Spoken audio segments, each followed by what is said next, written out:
அஸ்ஸலாமு அலைக்கும் ரஹ்மத்துல்லாஹி வபரகாத்துஹு. இது ஈவினிங் எழுத்த குட்டி விலாக் பார்க்கலாமா?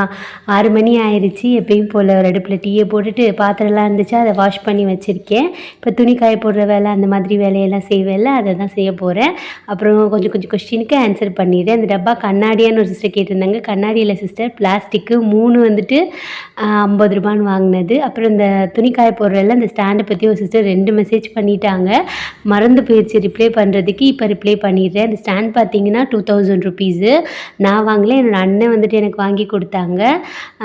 நல்லா இருக்குது. என்ன சொல்கிறது, நம்ம அன்னன்னைக்கு வாஷ் பண்ணிட்டோன்னு வைங்களேன், ஈஸியாக காய போட்டுடலாம். எனக்கு 3வது வண்டியில் போய் காய போடணுமா, அஃப்ரா குட்டியும் தூக்கிட்டு போக வேண்டியதாக இருக்குது. அதனால தான் நான் வீட்டுக்குள்ளேயே காய போட்டுக்கிறது. எங்களுக்கு கரெக்டாக இருக்குது இந்த கம்பி ஸ்டாண்டு. குவாலிட்டியும் பார்த்திங்கன்னா சூப்பராக இருக்குது. அப்படி ஈவினிங் டைமாக வந்துட்டு அம்மா வீட்டுக்கு கிளம்பிட்டோம். ஏன்னா அஃப்ரா குட்டியும் அஃப்ரீன் அம்மாவையும் எங்கள் அம்மா வீட்டில் விட்டுட்டு நானும் அஃப்ரீன் அத்தாவும் ஹாஸ்பிட்டல் போக போகிறோம். ரிஃபா குட்டியை பார்த்து வந்துட்டு கொஞ்ச நாள் ஆச்சா, சரி போய் பார்த்துட்டு வந்துடலாம். ரயான் வந்துட்டு என்கிட்ட இருக்கிறதுனால என்னால் ஹாஸ்பிட்டலுக்கும் போக முடியல.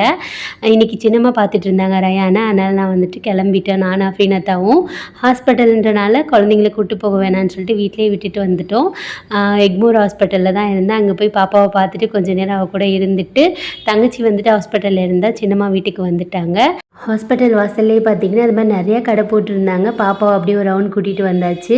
கூட்டிகிட்டு வந்துட்டு அவளுக்கும் பொம்மை வாங்கிட்டு அஃப்ரா குட்டிக்கு பொம்மை வாங்கிட்டு கிளம்பிட்டோம் கொஞ்சம் நேரத்துலேயே. ஏன்னா டைம் ஆயிடுச்சு. அதனால தான் இந்த கடையில் தான் பார்த்திங்கன்னா எப்பயுமே நான் வந்துட்டு குரான் அந்த மாதிரி எல்லா திங்ஸுமே வாங்குவேன். அப்படியே வரும்போது ஐசோஸில் எதாவது ஜூஸ் குடிச்சிட்டு போகலான்னு சொல்லிட்டு இந்த கடையில் தான் நிப்பாட்டி இருந்தோம்.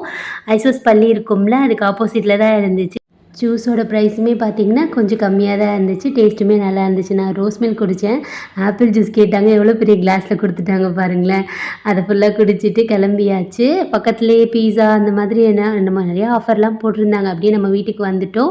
இதை எடுத்துகிட்டு போய் பிள்ளைய சர்ப்ரைஸ் பண்ணலான்னு சொல்லிட்டு நம்ம பெட்டிக்குள்ளே வச்சுருந்தோமா, 2 பேர் ரூமுக்குள்ளே இருக்கும்போது எடுத்துகிட்டு போய் கொடுத்தோம். ஒரு ஹாப்பியாகிடுச்சு பாப்பாவுக்கு. இன்றைக்கி ஹாஸ்பிட்டல் போகும்போது நான் ஒன்று நோட் பண்ணேன். என்னடா வாழ்க்கை இது, அங்கே போனால் அவ்வளோ குழந்தைங்களுக்கு உடம்பு சரியில்லாமல் இருக்குது. பார்க்கவே பார்த்திங்கன்னா அவ்வளோ சங்கடமாக இருக்குது. இன்ஷால்லா அல்லாஹ் தான் பார்த்திங்கன்னா லேசாக்கணுமே. இந்த மாதிரி குட்டி குட்டி ஹாப்பினஸ்ஸை நம்ம பிள்ளைங்களுக்கு நம்ம கொடுத்துக்கிறலாம். நம்மளை அல்லாஹ் வந்துட்டு ரொம்பவே நல்லா வச்சுருக்கான். இந்த மாதிரி பார்க்கும்போது தான் தெரியுது அல்லாஹ் வந்துட்டு நம்ம ரொம்ப ரொம்ப ரொம்ப நல்லா வச்சுருக்கான். எப்போயுமே அவனுக்கு நம்ம வந்துட்டு நன்றி சொல்லிக்கிட்டே இருக்கணும்னு சொல்லிட்டு தோணிகிட்ருக்கு. அஸ்ஸலாமு அலைக்கும்.